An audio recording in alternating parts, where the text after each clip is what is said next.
So thank you for joining us today. My name is Dalia Anise, estate planning attorney with Legacy Life Plan. And we're going to be discussing a lot of important issues today. But before we do that, I would like to give you a little bit of a background about myself. I have been estate planning attorney for some time. And just to give you an idea of how I got into estate planning. Um, so I did things a little backwards, which is I had the children and the family first before my career.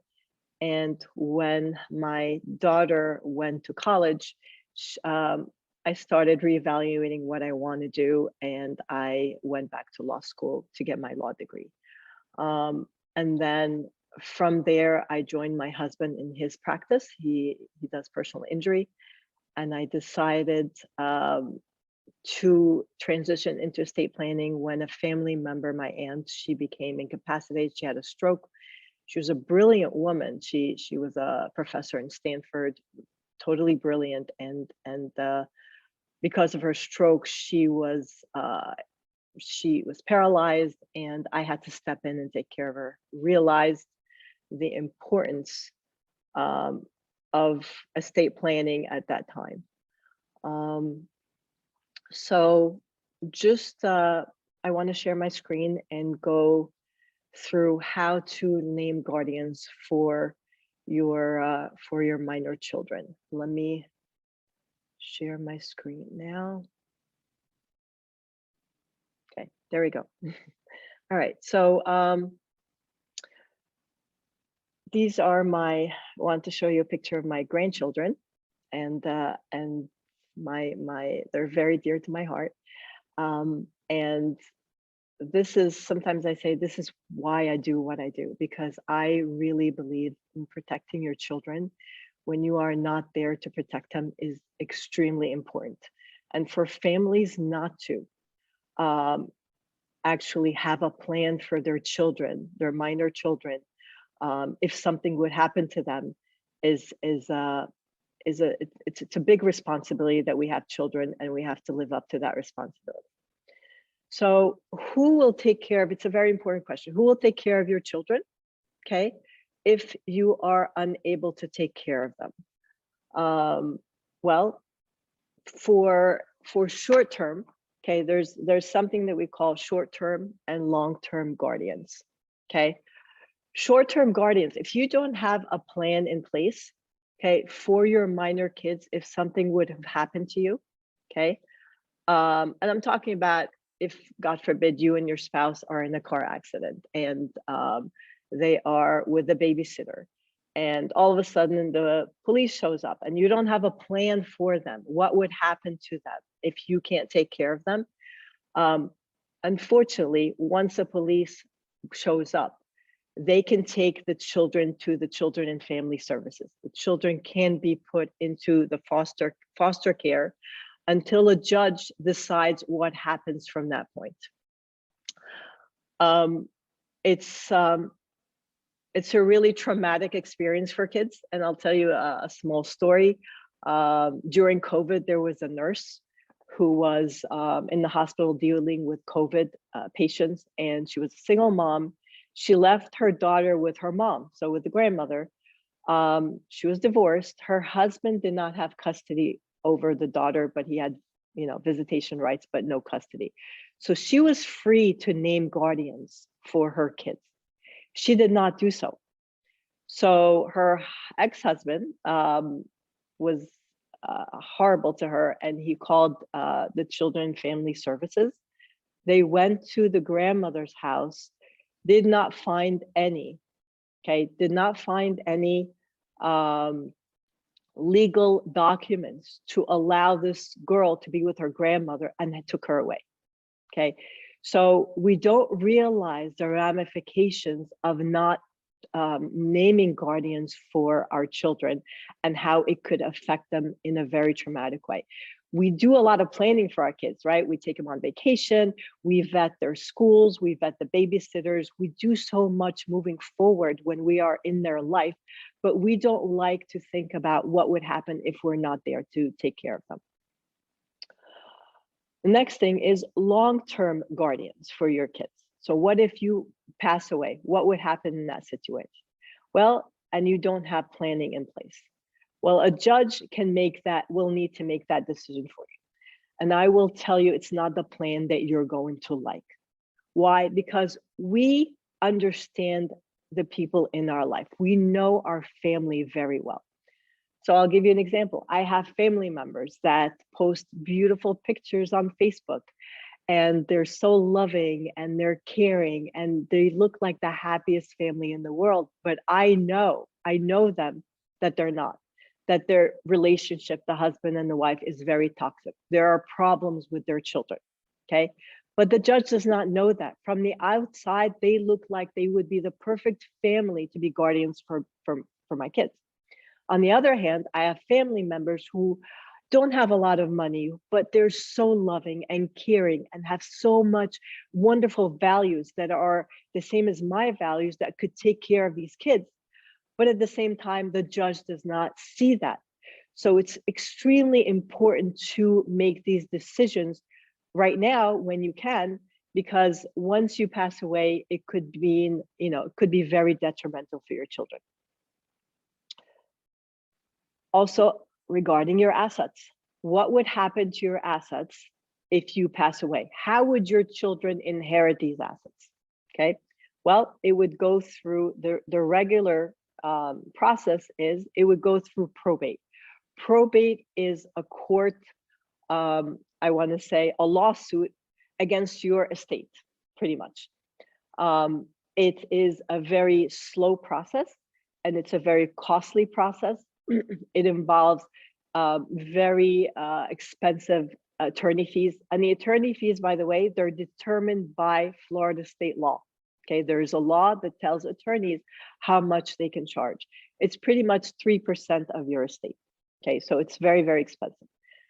And another thing, if you don't have a plan in place, your children get the assets when they turn 18. Now, my understanding, and I've seen a lot of 18-year-olds, and with my own children, an 18-year-old is not an adult. They have no idea what to do with assets. Imagine if you had $1 million life insurance policy and you pass away and your child gets $1 million. Imagine what that child is going to do with this money. Are they going to buy an expensive car? They're going to go on vacation? Will they even go to college? Okay, so it can really be detrimental for a child to inherit money at that age. So I have this little calculation for you. It may not reflect your assets, but it gives you an idea of how this would work. Family home, 400,000, rental property, stocks, business interests, so forth, life insurance. Imagine assets at $2.5 million and a minor child, once they're 18, inheriting all that money outright if you don't have a plan. 3% of that is $75,000, and this would be the cost for probate. With a really good plan, that cost can be half. It could be half the cost. So a way to avoid probate and create a really good, solid plan for your kids is by creating a fully funded living trust. What does that mean? What does a fully funded living trust mean? It's a trust that, and then once the trust is created, all your assets are retitled in the name of the trust. And this is something that I really believe in supporting my clients in. And this is what differentiates one attorney from the other.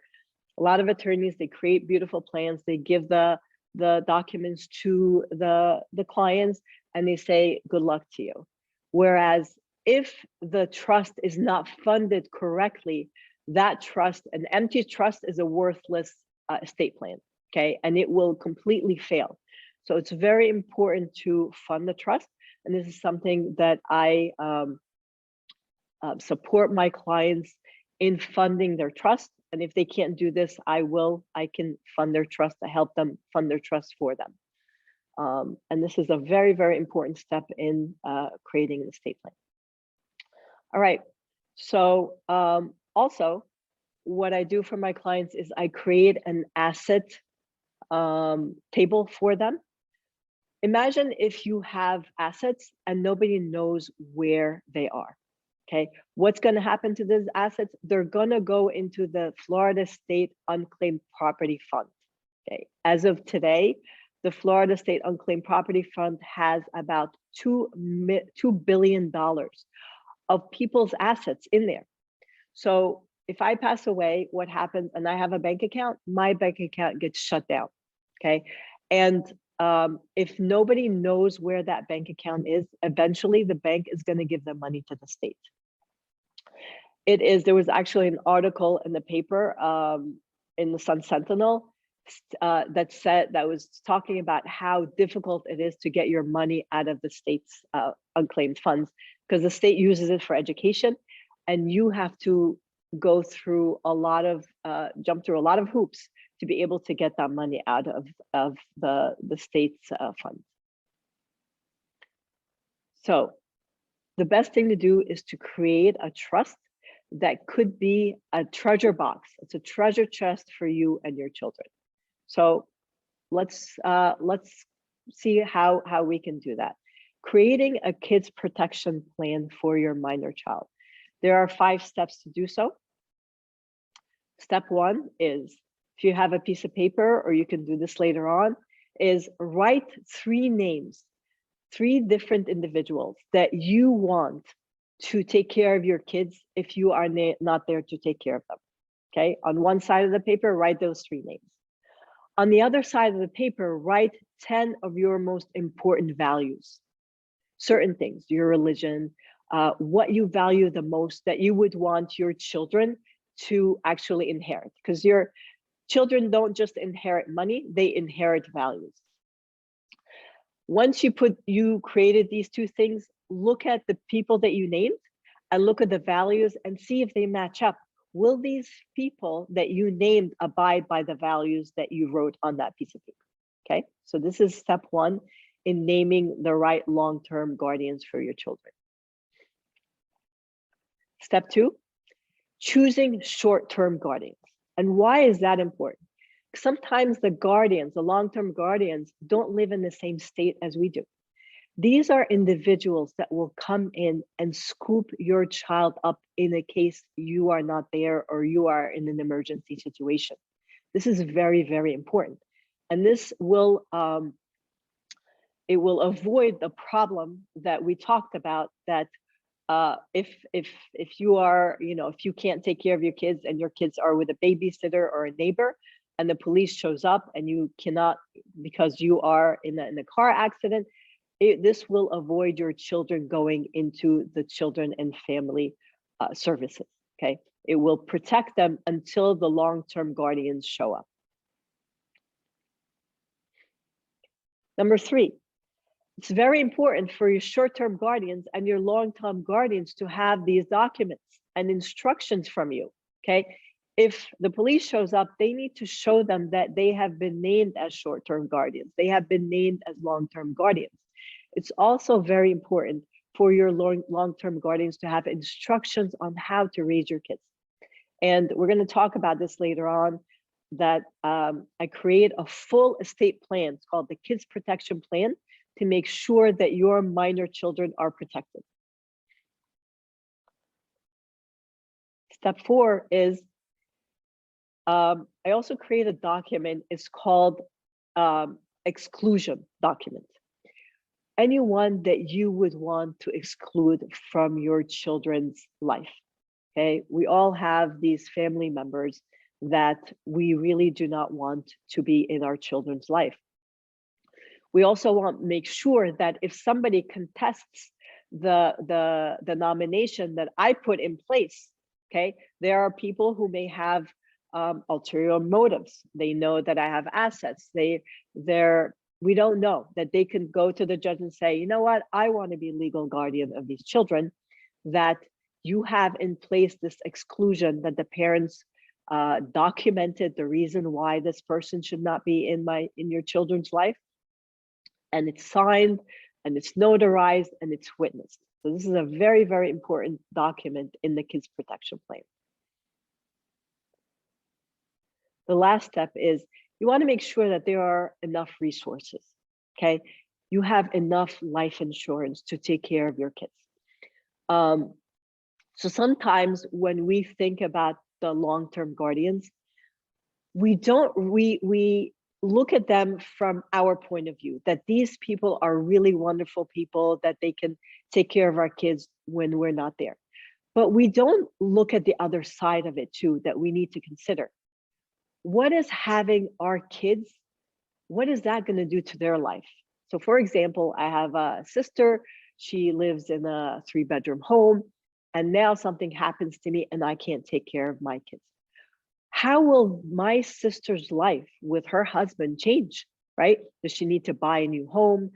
Do I want some of the life insurance proceeds to go into buying a bigger home that can accommodate my children and her children now? So it's very important to plan ahead. And this is a really important part of discussions that I have with my clients. And I always say, if you go to an attorney and you tell the attorney, I want this, I want to name these guardians, this is what I want to do. And the attorney tells you, go ahead. I will, I'll take whatever you told me and I'm going to do it for you. I tell them, walk away. This is not the right attorney for you, because you don't know what you don't know. An attorney is an advocate, is a trusted advisor. Okay. When you sit down with your attorney, they have to bring up issues that you did not even think about. Okay. So it's very, very important to understand this, that when you go talk to an attorney, that they will discuss a lot of issues with you as well. And it's very emotional. I've had a lot of clients that they become emotional and they cry, because it's very difficult to think about you not being there for your children as they grow up and support them. Okay, so what can you do next? What is there, and how much will this cost your family? Well, you've got some choices. First option is to do it yourself. There's a whole lot of online, you can go online and do things for yourself, or you can talk to an attorney. And again, like I said, not all attorneys are the same. So how do you choose? Do you do it yourself? Do you go talk to an attorney? How do you choose? If you have very little in the bank, if you don't have a home, if you have just a car and clothing and just very, very minor things, you could probably do this by yourself, and it might or may not work. Okay. If you have more than that, and you want to make sure your family stays out of court and conflict, you really need to go talk to an attorney. You don't want your children to be in a situation where you did not name guardians for them, and your spouse's family and your family are fighting over the kids. This could be, it's extremely difficult for kids to lose their parents, but having to go to court and having a judge going back and forth, and the judge may feel like until he comes up or she comes up with the right decision, your kids need to stay in foster care to make sure that they're not placed in with a family that could hurt them. So there's a whole lot of ramifications if you don't name guardians for your kids. Also, you want to avoid probate. As much as possible, you want to preserve your wealth for your children. Okay. And also, there are other ramifications that can happen as well. You want to guarantee that your plan works. I love estate planning because it's very creative, and you can create a trust that can have a lot of protection. So for example, if you pass away, your spouse can remarry. there is no guarantee that this money is going to be inherited or go to your kids. But through a really creative estate plan, there are some safety measures that we can put there, that if one spouse passes away, the other spouse cannot give the inheritance to anybody else or to a new spouse. Also, as much as we love our kids don't always make the right choices. So for example, if they grow up and they have they get into a business that fails, their creditors cannot come after their inheritance. Or maybe even if they have a failed marriage.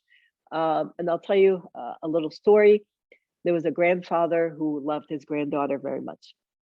And he said that in his will, he's going to give his granddaughter his home. So his granddaughter was married. She had no children of her own, and her grandfather passed away. She inherited his home. It was a wonderful and beautiful home, and it had a lot of value. A few years later, the granddaughter passed away. Her husband inherited the home.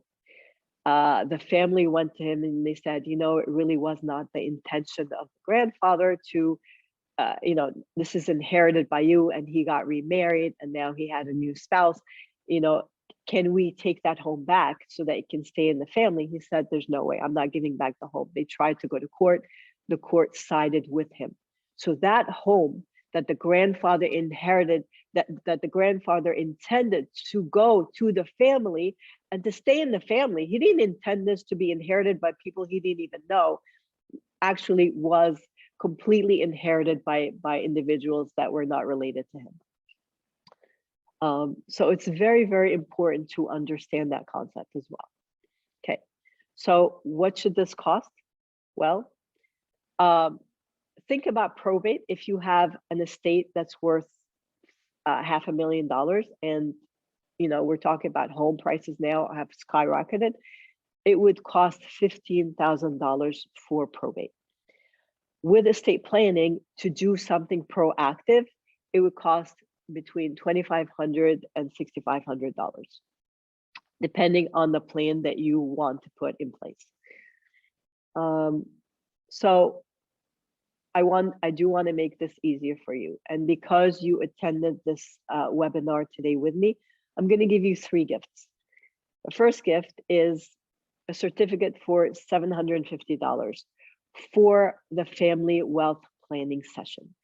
This is a 2-hour session with me where we do a deep dive into your family dynamics and your assets, how to preserve your assets for your children, what would happen in different scenarios of your life. It's a really, really valuable session. This session can be, you can have this complimentary for free if you do 2 things for me. Number 1, you need to fill out an intake sheet online for me that gives me some basic information about you. That way, once we are in our meeting, we hit the ground running and we move forward immediately. If I don't have this information, this session would be 3 hours. So we're saving a whole hour. If you save me that hour, then I will give you that meeting complimentary. You also need to secure this 2 hours with a credit card. It's like when you book a hotel, they take your credit card. That credit card will not be used. I will not take the $750 unless, number 1, you don't show up at all, okay? Because I'm reserving 2 hours of my time for you. If you need to change the time, that's fine. I will not take that money. Or if you want to meet with me without filling out that intake sheet, then it is $750. I can't give that meeting for you complimentary, okay? The second gift I would like to give you is $250 off of whatever plan you choose. I have 3 separate plans. And like I said, it depends on what you need moving forward. The last gift that I would like to give you is the Kids Protection Plan. These are legal documents very specific to your children and your children's needs for long-term, naming long-term guardians, short-term guardians.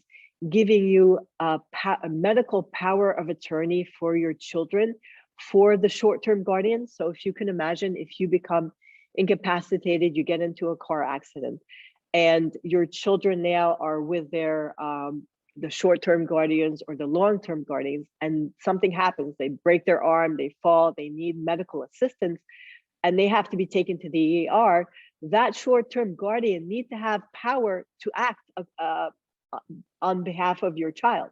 Okay, so this is a very elaborative plan for kids, and I would like to give that to you as well if you book this family wealth planning session with me today.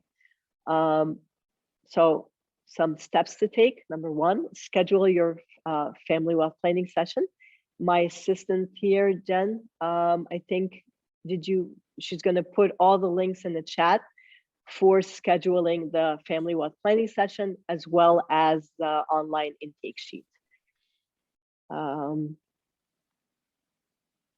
Okay, I would like to take the remainder of the time right now. It is 12:30, and I wanna be mindful of your time. If you need to leave, that's fine. If you'd like to stay on, and I'm gonna stop sharing. If you'd like to stay on and you have questions, please put them in the chat. Okay, I have a question. Does this apply to Florida first only? So I am licensed in Florida, and this is Florida law. I can't give advice regarding other states. So if somebody is in another state, they would have to reach out to an attorney who's licensed in that state. Let me look at other questions. Okay, we have another question here in the chat box. Okay. The question is, can you do a kids protection plan without a full estate plan? Okay, so how that works is that you nominate guardians in your will, and the will has to be probated in the court. So even if you have a trust, guardianship has to be approved by a judge. But the probate process takes between 6 months to a year. And in the interim, so this is why we create that kids protection plan. These are legal guardians in the interim until the judge completely names the legal guardians and for your children. So if it takes 6 months to a year for the process, in the interim, life goes on. There are schools, there are activities, there are decisions that need to be made for these children. And the kids protection plan documents are used in the interim. So you definitely need to name guardians for your kids in your will. Okay, another question is, what happens in a situation when there's a divorce and we share custody of the children?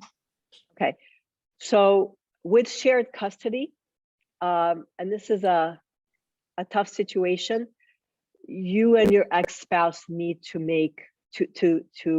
decide.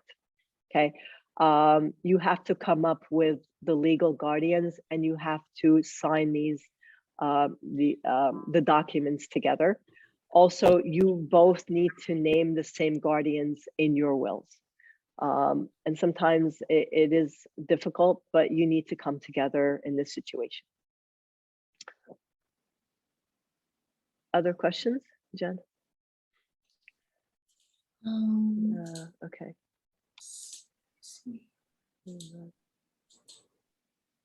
That's all we have. Decisions for, okay, I see some child, or does there need to be a legal document? Okay, there needs to be, okay, someone says, if someone who is not a legal guardian takes my child to the hospital, can that person make decisions for my child, or does there need to be legal documents in place? There needs to be legal documents in place. Okay, so that's why it's very important to have short-term guardians. And creating that kids protection plan creates medical power of attorney for your legal guardian, naming your short-term guardians on that the medical power of attorney, where they take it to the hospital and say, we have that authority to make decisions on behalf of this child.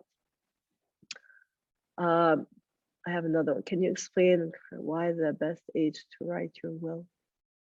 Okay, so the question is, can you explain and confirm why the best age to write your will is 18 years old?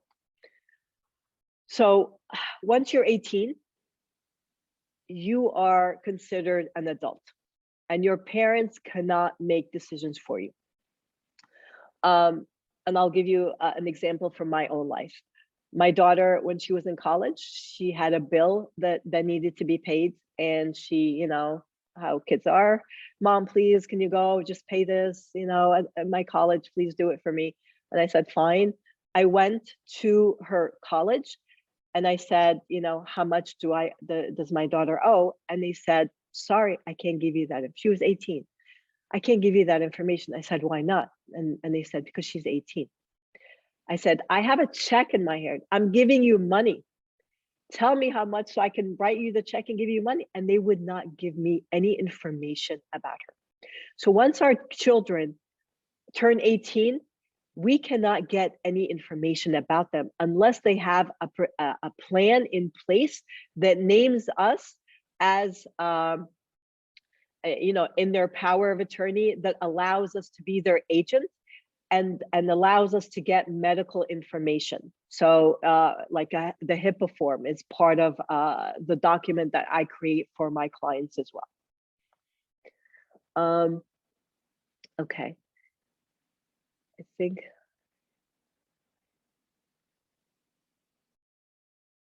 any other questions here?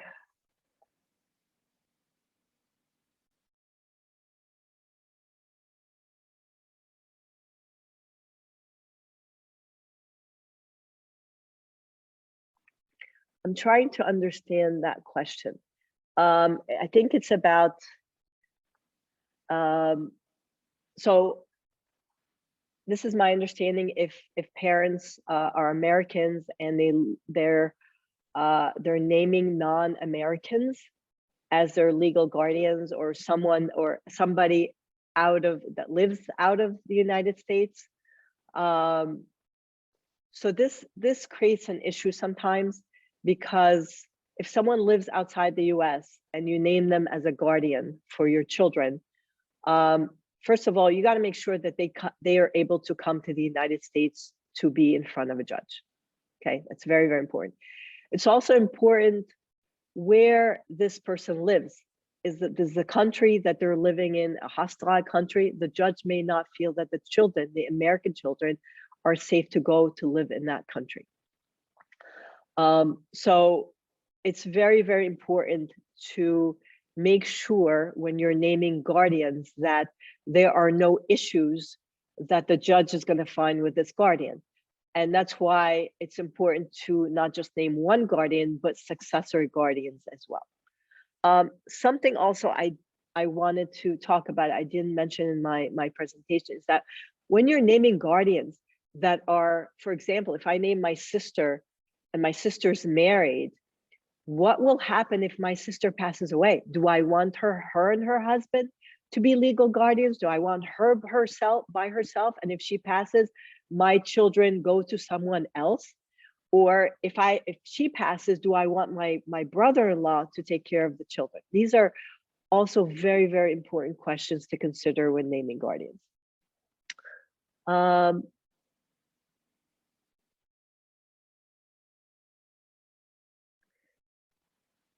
There are no.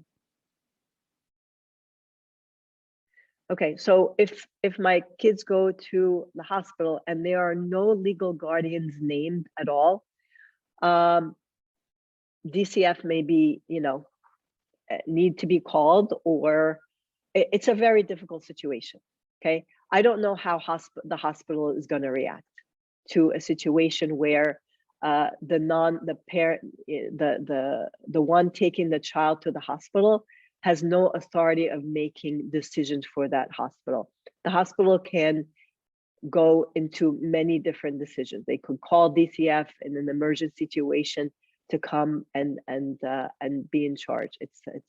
And that's why it's important to name these short-term and long-term guardians for your kids. Okay. I want to thank you all for joining me today in this webinar. And I encourage you, Jen, can you please, well, it's in the chat. If you can see it in the chat, if you can't see it in the chat, please raise your hand. If you cannot see the links to the family wealth planning session and the intake sheet. Okay, thank you so much for joining us today. Take care and have a blessed day. Bye-bye.